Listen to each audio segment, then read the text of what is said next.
古老的飞艇技术加上21世纪的无人技术，这就是天空监视领域的潜规则颠覆者，未来高边疆战争的寂静猎手，代号 LTA 的空中飞行器。作为北约海上无人系统演习的一个神秘参与者，这艘公交车大小的无人飞艇算是将100年前的战略构想直接移植到了数字化的现代战场。那么问题来了，这个一度被兴登堡号埋葬的空中巨兽能再次以新的技术飞向天空时，我们不禁要问，这究竟只是北约发起的一场军事行为艺术，还是开启未来战争的新选择？在隐形战机与高超音速武器住在天空的今天，这些又大又慢的飞艇凭什么重返大国军队的武器序列？它的归来究竟是一时兴起的技术怀旧，还是在为一场更高维度的平流层控制权争夺战悄然布局？要理解它为什么归来，我们就必须回到它的原点，去亲眼见证这位初代空中霸主的诞生究竟有多么震撼。故事的起点源自异想天开的飞行梦和来自德意志帝国征服天空的野心。费迪南·冯·齐柏林伯爵，这位日后被称为飞艇之父的男人，所构想的是一个前所未有的空中奇迹。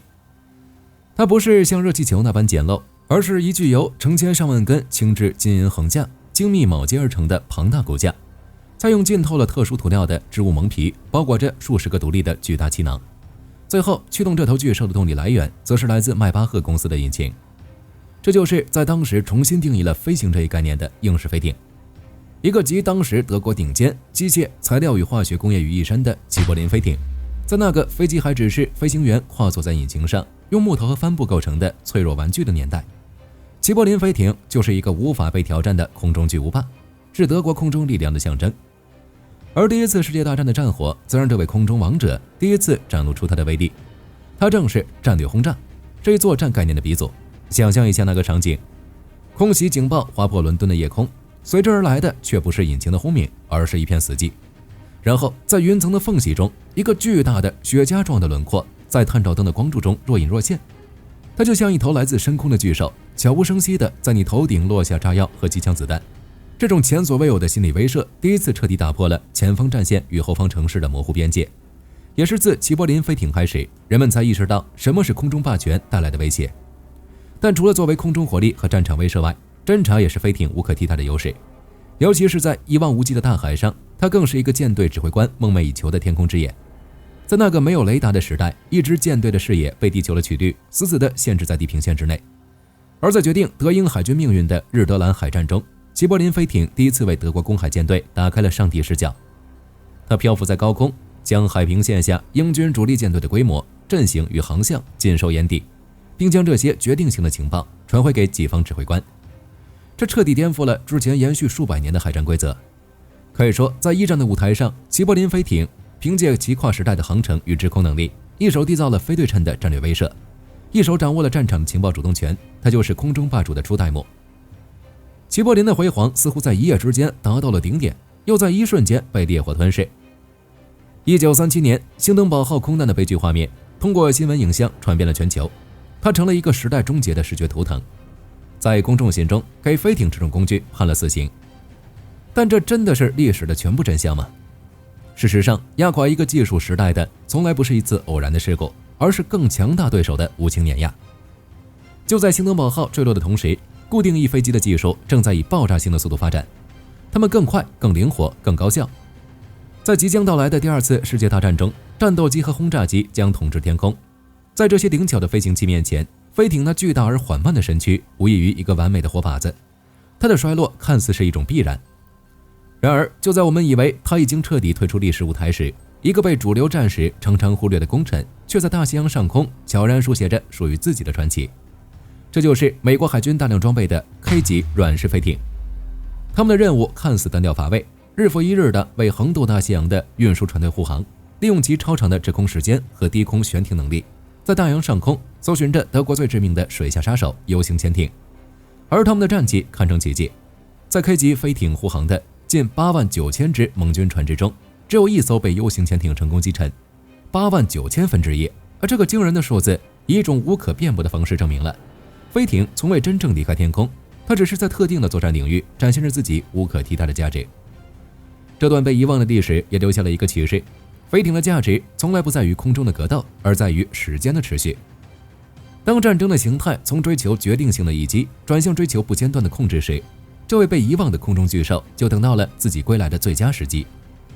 飞艇的回归并非单一国家的偶然之举，而是全球主要军事力量在面对一种全新的战争逻辑时殊途同归的必然选择。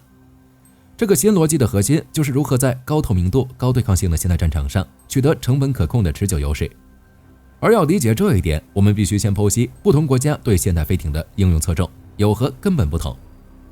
首先是以美国为代表的平流层战略派，美国的军事思想是建立在全球信息霸权之上的，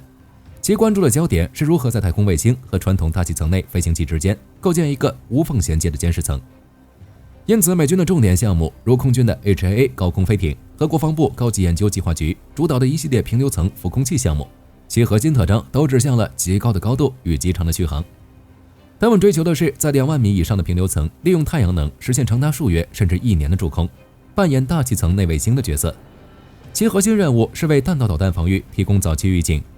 或为全球指挥控制系统提供一个抗干扰、低延迟的通信中继节点。这是典型的着眼于大国战略竞争的顶层设计。其次是以欧洲，特别是英国为代表的混合式多用途派。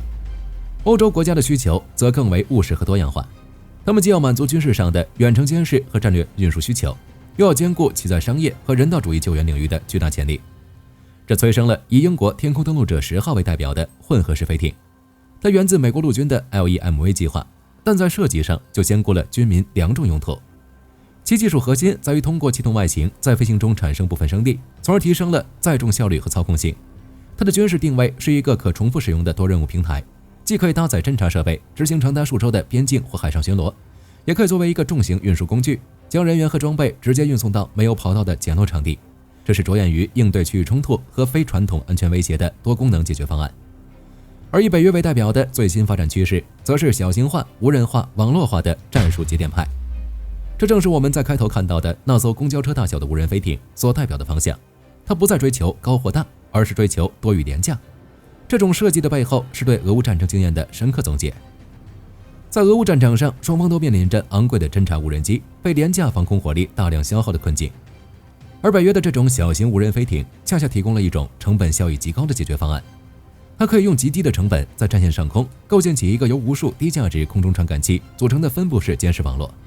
这种网络即便有部分节点被摧毁，也能迅速由其他节点替补，而不会对整个侦察体系造成致命影响。这是一种典型的追求韧性和消耗优势的战术应用。那么，当无人技术与飞艇平台深度结合后，它将在未来的战场上扮演怎样的角色？首先，它将成为战场信息网的基石。未来的战争将是传感器的对抗，一个由大量廉价无人飞艇组成的空中网络，可以24小时不间断地为己方炮兵、无人机和地面部队提供实时的高精度的目标指示，彻底剥夺对手的隐蔽权。在俄乌战场上，如果一方拥有这样的持久监视能力，那么另一方的任何大规模集结或调动都将变得异常困难。其次，它将是分布式杀伤链的核心。现代军事思想正从依赖少数中心化的高价值平台，转向由大量低成本平台协同作战的分布式模式。而无人飞艇正是这个模式的理想载体。我们可以设想一个由数艘大型无人飞艇组成的空中母舰编队，它们自身不进入危险区域，而是作为指挥和控制节点，释放并引导成千上百架小型自杀式无人机或巡飞弹，对敌方纵深目标发起风群打击。这种作战模式将极大地提升打击的突然性和饱和度。最后，它将是电磁频谱战的主宰者。凭借巨大的空间和能源优势，无人飞艇可以搭载超远传统飞行器的大功率电子战设备，成为一个持久的空中电子战堡垒。它既可以对敌方的通信和雷达系统进行持续的干扰和压制，也可以作为一个被动的信号监听站，绘制出整个战区的电磁态势图。总而言之，无人飞艇在未来战争中的应用，绝不是简单的作为一款侦察工具，而是作为一个低成本、长航时、多用途的空中信息节点，深入融入到侦察、指挥、打击、对抗的全链条中。它所要颠覆的将是现代战争的成本交换比和攻防节奏。那么，让我们做一个猜想，如果北约此次测试的这种小型廉价长航式的无人飞艇被成功研发，并大规模交付给乌克兰，它会对当前的战局产生怎样的具体影响？首先，我们必须明确一点，任何单一的武器装备都难以扭转整个战局。战争的胜负取决于体系与体系的对抗。但是，这种无人飞艇的加入将有可能在几个关键的战术层面上极大地改变当前的战场游戏规则。第一，它将彻底终结静态战线的模糊性。当前的俄乌战场在很大程度上是一场围绕着漫长战线的消耗战和炮击战，双方都在竭力利用地形、伪装和夜暗来隐蔽自己的兵力集结、后勤补给线和炮兵阵地。而无人飞艇的出现将成为乌克兰军方的一双永不眨眼的眼睛，一个由数十艘此类无人飞艇组成的监视网络可以轮流升空，在战线上空实现7天24小时不间断的广域覆盖。这意味着俄军任何营级以上的兵力调动，任何试图隐蔽的弹药库或指挥所都将近乎实时地暴露在乌军的监视之下。这种战场单向透明将使俄军的战术突然性和俄罗斯雇佣军的战术穿插效果大打折扣。第二，它将极大提升远程精确打击的效率。乌克兰目前装备的海马斯火箭炮、风暴阴影巡航导弹等西方精确制导武器，其毁伤效果高度依赖及时、准确的情报支持。但在现实中，卫星有过顶的时间窗口，而骑手 TB2 这类传统无人机在高强度防空区域生存能力堪忧且续航有限。无人飞艇恰好弥补了这个缺口，它自身并不发动攻击，而是作为一个低成本、高生存力的空中观察哨和中继通信节点。它可以长时间为后方的海马斯炮兵阵地提供持续的目标照射和精确坐标，甚至可以为深入敌后的特种部队或无人机提供超视距的数据中继，这将使乌军的打击变得更短、更快、更致命。第三，它将显著增强对黑海的控制力。在黑海方向，无人飞艇的作用同样不可小觑。相较于空中间歇性巡逻的 P8反潜机或飞行时间有限的无人机，一艘无人飞艇可以持续数天对敖德萨周边的关键水道或俄黑海舰队可能出没的海域进行不间断监控。它不仅可以为乌克兰的无人艇攻击提供前期的侦察和引导，还能有效监视俄军舰艇的动向，为其港口安全和海上运输线提供早期预警。但是它也并非无懈可击，我们必须认识到无人飞艇同样面临着挑战。虽然它的雷达和红外特征很低，但并非完全隐形。在面对拥有先进战斗机和远程防空系统的俄军时，其生存能力依然会受到考验。特别是像苏 35S 这类装备了先进光电探测系统的战斗机，依然可以在特定条件下对其进行目标搜索和攻击。此外，电子战也将是其面临的巨大威胁。俄军强大的电子战能力可能会对其 GPS 导航和数据链进行持续干扰，从而削弱其作战效能。综上所述，将无人飞艇交付给乌克兰，并不会像很多人想象的那样立刻扭转战局。它无法取代主战坦克和重型火炮在地面攻防中的决定性作用，但是它将极有可能为乌克兰带来战场信息优势，通过建立一个成本可控、韧性极强的持久监视网络，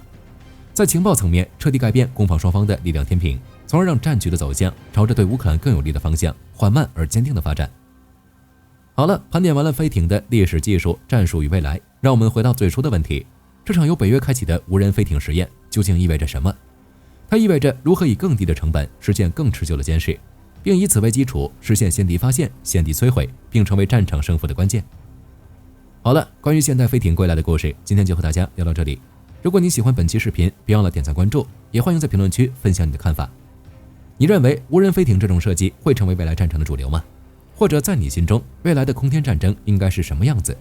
欢迎在评论区留下你的答案。我是火力军，我们下期再见。好的，各位观众，今天给大家推荐一款 T 恤，不仅超有态度，还堪称性价比之王。首先，它超级轻，拿在手上轻飘飘，穿上身更是零负担，舒服到让你忘了它的存在。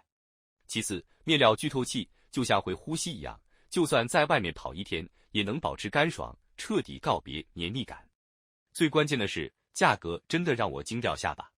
仅需很少的钱，你就能拥有这份清爽。质量和舒适度绝对远超这个价位，闭着眼入都不亏，多买几件换着穿也毫无压力。链接已经给你们上了，这种宝藏 T 恤手慢无，赶紧去抢。